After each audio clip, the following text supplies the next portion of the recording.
درود بر شما هموطن. اگر می‌خواهید بدانید فلسفه ریختن آب پشت سر مسافر از چه قرار است، پس بهتر است تا آخر گوش کنید.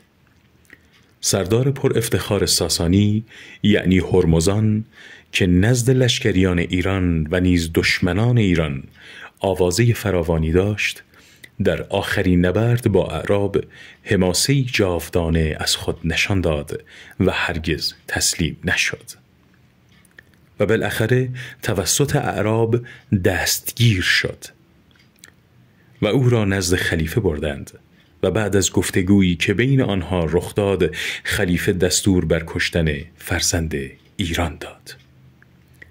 زمان اجرای حکم رسید.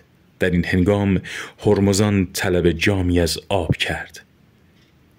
خلیفه خواسته او را اجابت کرد و به او ظرف آبی داد. هرمزان در خوردن آب تعلل کرد.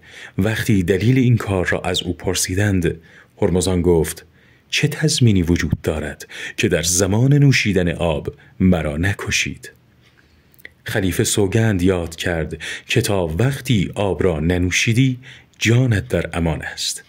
در این حین هرمزان آب را روی زمین ریخت و این شد که خلیفه به سبب قولی که داده بود و قسمی که خورده بود از قتل وی درگذرد و مغلوب هوش و سیاست ایرانیان شد.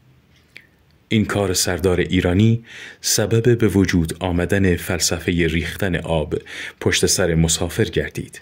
از این رو از آن زمان ایرانیان پشت سر مسافران خود آب ریخته تا سفر فرد به سلامت و بی خطر انجام شود.